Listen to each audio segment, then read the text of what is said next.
Tratado número 7. La filosofía como ejercicio para la muerte. Salgo de la estación de servicio y ahora realmente no sé dónde estoy. Por lo menos tengo el paquete de papas fritas. Veo a lo lejos una vía de tren detrás de unos árboles. Voy hacia allá. No hay nadie en la calle. Pasan unos autos que no respetan los semáforos. Se ve que tienen miedo. Detenerse es morirse. Temen la inseguridad, como si pudiera estar seguro de algo. ¿Habrá alguna línea que concatene ideas entre la inseguridad existencial y la inseguridad cotidiana? Hay una naturalización de cierta evidencia. Sabemos que nos vamos a morir y que la vida es finita, pero también confiamos en el sistema del derecho que garantiza que no es posible que alguien aparezca junto al automóvil y nos pegue un tiro. La ley, así pensada, cumple el objetivo de mantener cierta ficción en funcionamiento, como los paquetes de galletitas en las gándolas de la estación de servicio. Se supone que una galletita es comida y que la comida es un bien necesario para la subsistencia. Pero en realidad, ¿cuánta mediación ha habido entre la condición existencial del humano, que necesita de su propia reproducción en la ingesta de alimento diario, y el sistema de capital que después de milenios de historia culminó en una figura de la organización de la vida social que incluye que la comida deje de ser un medio de subsistencia para pasar a ser un bien solo para aquellos que lo pueden adquirir? Además de haberse articulado un sistema de consumo con una serie de pasos entre el trigo a ese paquete de galletitas que incluyen toda una serie de intermedios que viven agregados pasos. ¿Qué comemos cuando comemos una galletita? ¿A quién comemos? Pero este paquete es de papas fritas y la inseguridad cotidiana supone cierta disfuncionalidad de la ley que entonces se muestra como ficción, en el sentido de no expresar la naturaleza de las conductas humanas, sino de todo lo contrario. Es que en un principio parecería que la necesidad de la ley aparecerá porque si me detengo en el semáforo, alguien me saca de lo propio, incluyendo mi propia vida, pero hay algo que no entiendo. ¿Es mío o no es mío este paquete de papas fritas? La ley está garantizando mi propiedad sobre él mismo, pero hay alguien que me lo quiere sacar, o eso intuyo. O de automóviles detenidos en los semáforos. Una cosa es que sea mío porque vivimos en un sistema de derecho bajo un modelo capitalista que hace de la propiedad privada un valor incuestionable. Y otra cosa es el planteo filosófico acerca del carácter natural o esencial del capitalismo como expresión de las relaciones entre los seres humanos. Demasiado. Lo peor es que ese automóvil se detuvo donde nadie lo hacía y efectivamente dos chicos muy jóvenes surgen desde la oscuridad y se acercan muy rápidamente sin ninguna duda de su intención. Uno de ellos lleva una piedra bastante grande en su mano con la cual rompe el parabrisas del automóvil, mientras el otro con un revólver amenaza a la señora que, muy nerviosa, se baja.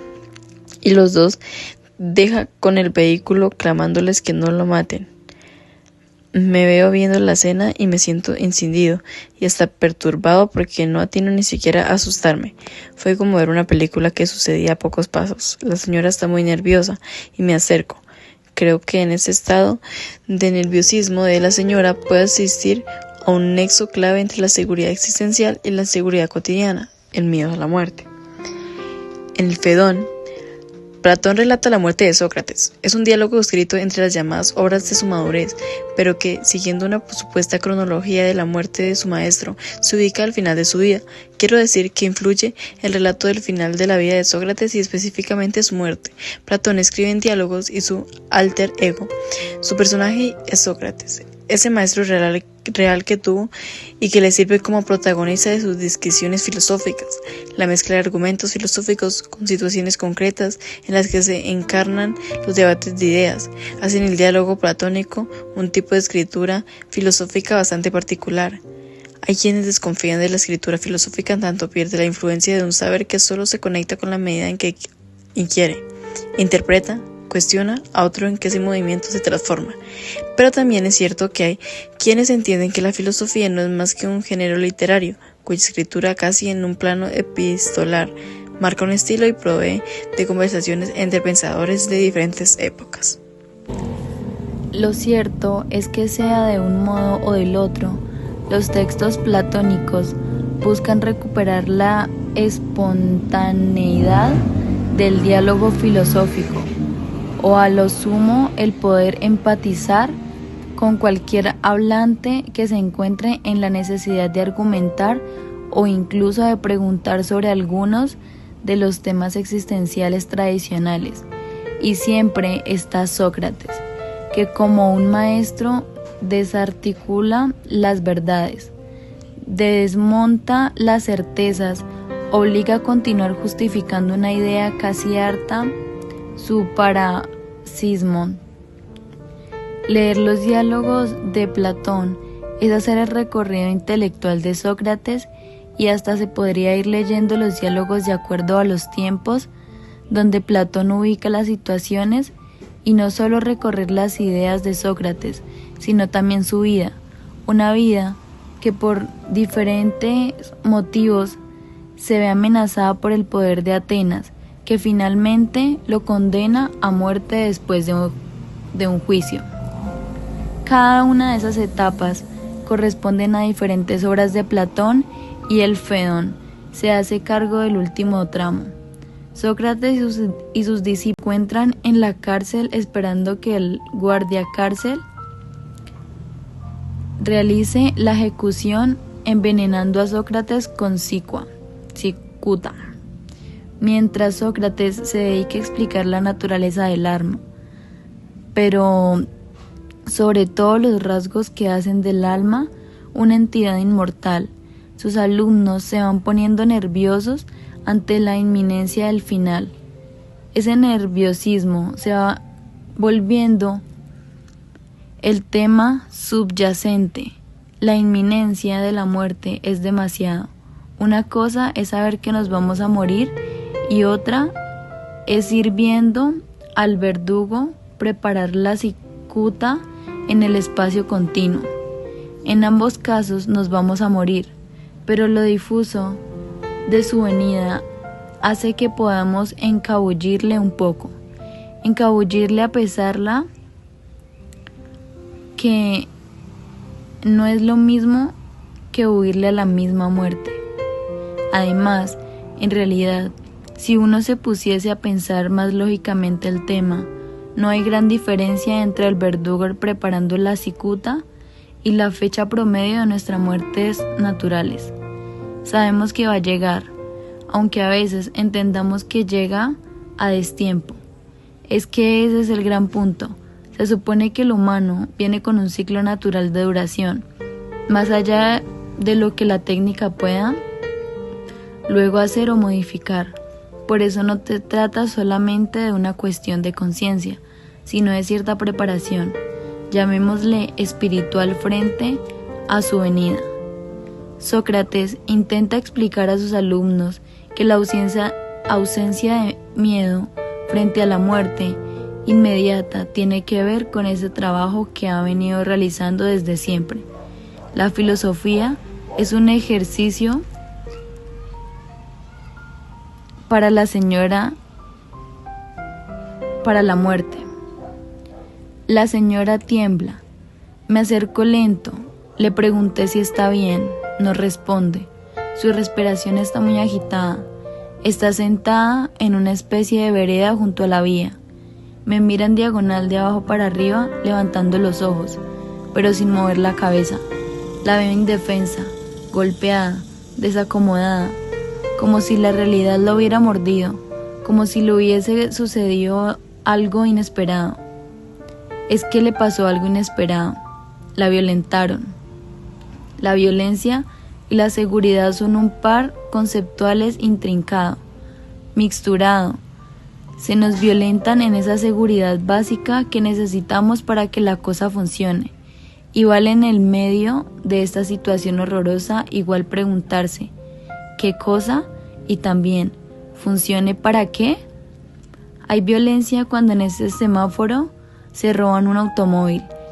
Y hay violencia en un lenguaje que subsume toda diferencia y singularidad a una palabra que con el afín de la comunicación pierde los detalles. Pero ¿tiene sentido esta comparación? Las situaciones límites nos acercan un poco a la filosofía. Calculó que la señora se sentía un poco movilizada. Por suerte no la mataron, aunque no creo que en ese momento lo valore. Buscó conectar en su desesperación aunque la voy sintiendo más tranquila. Le acaricio el hombro, pero siento en esa instancia toda la fuerza del rechazo frente a la presencia ajena. Me corre la mano y me habla a la cara. Esos negros de mierda, habrían que reventarlos a todos. Vomita muy despacio las letras, los tonos, pero poniendo todo el ímpetu del enojo en los puentes de los vocales, sobre todo en la letra E. Mierda, puede ser un gran insulto despectivo, soez, o puede ser casi un sinónimo neutral de ente, como si dijésemos de cualquier cosa: che, esta mierda no funciona. Es que algo no funciona para la señora. Le robaron, y si le robaron su auto, hay negros de mierda que no son ni negros, ni de mierda, pero por ser negros y de mierda le robaron el auto. O mejor dicho, no importa qué signifique ser negro y de mierda, sino que todo aquel que me robe va a ser negro y de mierda. Las situaciones límites desanudan asociaciones diversas. Una muerte injusta puede generar todo un sentido posterior en el solo acto de la búsqueda de justicia, aunque la responsabilidad de esa muerte recaiga en un accidente. Es que lo que da sentido es la búsqueda, y por eso hasta creemos que un fenómeno natural puede ser injusto. La lluvia nunca es injusta. Lo injusto es que una ciudad se inunde porque no hubo previsión, pero también una muerte puede deprimirnos para siempre o pagarnos de 1000 maneras diferentes. También puede abroquelarnos en lo que somos, y también puede sacarnos de nosotros mismos y desplazarnos a lugares impensables. La señora odia a los negros de mierda. Todo el relato del robo quedará siempre asociado a una figura de la distinción antropológica. Por ahí, después la suelta, por ahí no. ¿Pero qué significa que la filosofía es un ejercicio para la muerte? ¿Cuál es la relación entre la filosofía y la muerte? ¿Y por qué entre ambas hay un lazo que tiene que ver con una labor, con una tarea? No sé cómo hablarle a la señora. Me siento demasiado extraño. Solo quiero consolarla, pero su boca me expulsó y fue desterrando pedazos de mi sensibilidad. Creo que mucho de lo que buscamos tiene que ver con esto. No sé cómo hablarle a la figura de la distinción antropológica. Por ahí, después la suelta, por ahí no. ¿Pero qué significa que la filosofía es un ejercicio para la muerte? ¿Cuál es la relación entre la filosofía y la muerte? ¿Y por qué entre ambas hay un lazo que tiene que ver con una labor, con una tarea? No sé cómo hablarle a la señora. Me siento demasiado extraño. Solo quiero consolarla, pero su boca me expulsó y fue desterrando pedazos de mi sensibilidad. Creo que mucho de lo que buscamos tiene que ver con esto. No sé cómo hablarle a la señora. Hay una otredad que siempre nos acompaña en su negatividad, en su imposibilidad, que de alguna manera nos va definiendo. Esto es que vamos siendo. Mi límite hoy es la señora diciendo: negros de mierda, hay que reventarlos. Pero incluso no es un límite desconocido, sino que hasta podría avisorarlo en mi intimidad. ¿A cuánto estamos más de una vez de reaccionar a estos fachos de mierda? Habría que reventarlos a todos. ¿Pero es lo mismo o no es lo mismo? ¿Hay seres reventables? ¿Reventables por quiénes? ¿Por otros seres humanos? O sea que ¿todos los seres humanos son reventables por todos los seres humanos? ¿Y qué define la legitimidad de un exterminio? ¿Por qué hay matanzas legítimas y otras ilegítimas? ¿Por qué alguien mata para robar un automóvil? Y después alguien mata al que mata, y después alguien mata al que mata que mata. Y por eso el Estado monopoliza el uso de la violencia y decide a quién matar. Internaliza la violencia, la hace legal, la naturaliza.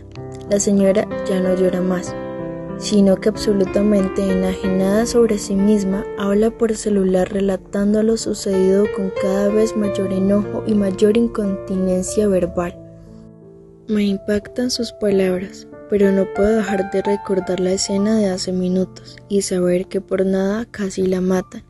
Por nada significa por un automóvil y por nada significa por un espasmo del que tenía el revólver.